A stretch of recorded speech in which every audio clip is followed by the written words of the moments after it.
Hello, friends. This is Dave Hurwitz, executive editor at ClassicsToday.com, here with random book reviews on mostly musical subjects from the Overflow Room Annex. And we begin with three interesting books. Wagner in Performance, edited by Barry Millington and Stuart Spencer. Now, this is, what is this? What have I got inside here? Is there a thing here? I wonder. Maybe it's just a bill. Yes, it's an invoice. Okay, never mind that. It's what I paid for this sucker. This, let's see, also considers it's about essays on conducting, staging, production, all kinds of things. Let's see what we have here. Okay. Conducting Wagner, The Search for Melos by Christopher Fifield. Fifield did a wonderful book on romantic German symphonies in the mid-19th century that we'll probably get to at some point. Wagner and His Singers by Desmond Shaw Taylor. Producing Wagner by Mike Ashman. Designing Wagner, Deeds of Music Made Visible by Patrick Carnegie. Fidelity to Wagner, Reflections on the Centenary Ring. Performing Practice by Clive Brown. More of the usual period instrument bullshit. I mean, it's the stupidest essay in the book. It's stupid by any standard. It's awful. The reception of it's one of those Nova Vibrato. You know the deal. It's nonsense. The reception of Wagner in Vienna, 1860 to 1900. Taking the Waters at Bayreuth. Wagner on Record, Reevaluating Singing in the Early Years. And Anton Seidel and America's Wagner Cult by Joseph Horowitz. This is quite an interesting essay because Horowitz has just published a novel on Anton Seidel and the Wagner cult in New York during the Gilded Age, which I'm going to be reading and talking about. So it's fun to see that this essay is here. The book is In Memory of Sir Reginald Goodall. It was published in 1992. But other than the idiocy about period performance practice, this is quite interesting. You may find that useful. So there's Wagner in Performance. And then in our last chat, we mentioned a very good Strauss biography by Michael Kennedy. Well, here's a specialized study that I really, really enjoyed reading. The Ballet Collaborations of Richard Strauss. Now, this is interesting because, as some of you may know, Strauss was not known as a ballet conductor. I mean, his most famous ballet thing is the Dance of the Seven Veils from Salome. Joseph's Legende and Schlagobers are his two longer ballets, hour-long or so. And they have been reviled by everybody, including by Strauss. Strauss was not terribly interested in them. They are very, very second-rate Strauss in many respects. Although Joseph's Legende has some really good stuff in it. Schlagobers, which is like, the goings-on, the enchanted goings-on, pardon me, in a Viennese pastry shop. It's really, really overly sugared. You've got Princess Puff pastry and, the king of the eclairs and the Linzer Tort something. And, oh, my gosh, it's just really, really kind of crazy. But the story of how they came to be and what Strauss was doing, especially in the wake of the First World War, when he was conducting the Vienna State Opera and all the intrigue and crap that went on. Oh, it was fun. And this covers all of this stuff. Wagner does not dance, Nietzsche once asserted. Richard Strauss, too, sometimes used dance to differentiate himself from Wagner, but in music rather than words. Though dance was not Strauss's principal genre, it played an important role at critical times in his life, the pre-Salome period, the unstable Weimar years, and during the era of National Socialism. Heisler's book on the ballet collaborations, yes, it's by Wayne Heisler, Jr., fills a large gap in Strauss research in 20th century dance studies in general. It does. It definitely does that. It's really kind of cool. And I really enjoyed reading this. It was fun. And, there is a dance element in Strauss. Waltzes, the dance song in Zarathustra. And, so it mattered to him. And then one of his greatest late works is his final version, Verklugene Feste, fated festivities, whatever it's called. That's based on all of his orchestrations of Couperin's harpsichord pieces as dance suite. You know, he wrote two of them. He wrote the Divertimento and the Dance Suite after Couperin. And they're lovely, very, very wonderful neoclassical confections that are lots of fun. And so this is really cool. So here they all are, his ballet collaborations.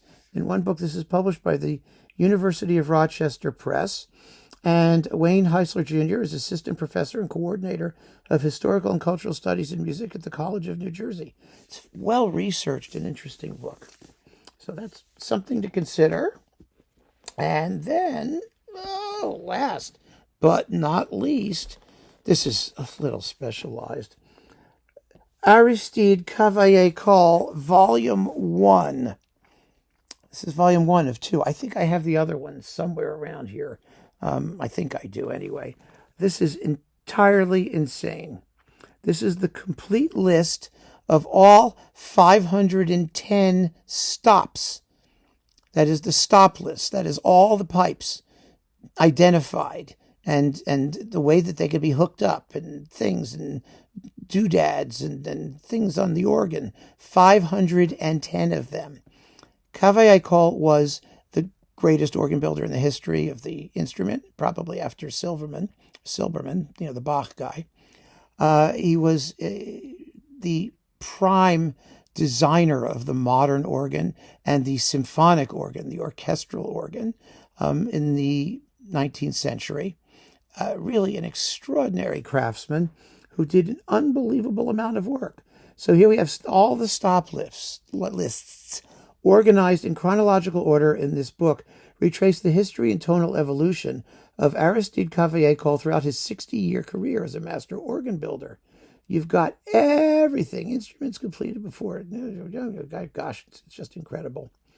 Absolutely incredible. So the reason I have this, you may be asking, what the hell? You know, it's 770 some odd pages, is because I needed to know, or wanted to know, what the earliest organs were that Cavaillé-Coll built that included vibrato stops. This was part of my vibrato research. I published a peer-reviewed paper in, I think it was 19th Century Music Review, on the orchestral organ and vibrato in the 19th century. Because if you didn't know, if we are no recordings, right? We didn't know how much vibrato was used or where it was used or even if it was used. And the period instrument people were running around going, no, there was no vibrato in the symphony orchestra. There was no vibrato. It's just bullshit. Total nonsense. And I knew it was nonsense, but I needed to prove it. It was nonsense because you can look at scores and things that just tell, you know, they don't know what they're talking about. But the interesting thing, just to show when more was required or that it was a generally accepted aspect of string timbre, is that if you go back into organ stops, which are designed to imitate the string sections of the symphony orchestra, these stops are designed to produce vibrato. They are mistuned slightly to each other. Cavaillé-Coll called them Celeste stops.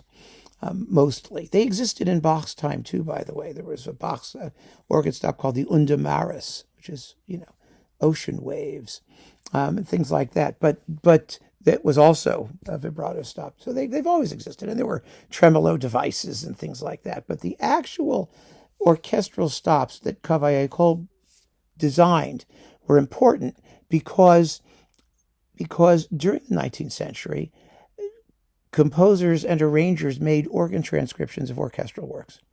And they had to come up with a plausible simulation of orchestral string tone.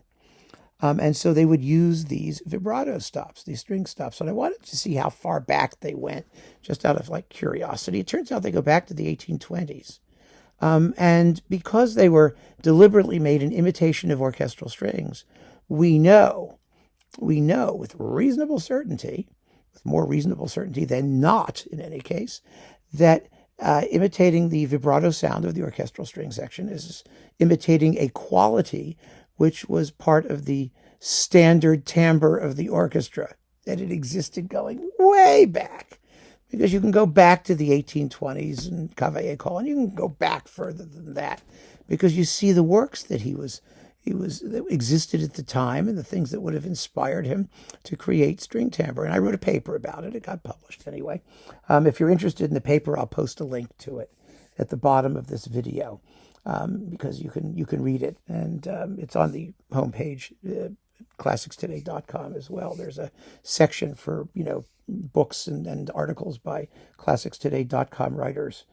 Most of them are by me. So anyway, so I'll put it down there if you're curious. It's a very, very interesting topic, and you can really see that these folks who are talking about the vibrato-less orchestra are totally out of their minds. They're just making it up as they go along.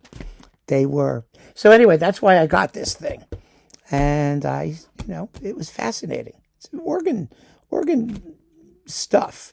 Things about the organ, the instrument itself, and all of its colors and stops and sizes and things, its history. It's almost more interesting than the music that was written for it. Sorry to say. But there you have it, my friends. Keep on reading and listening. Take care.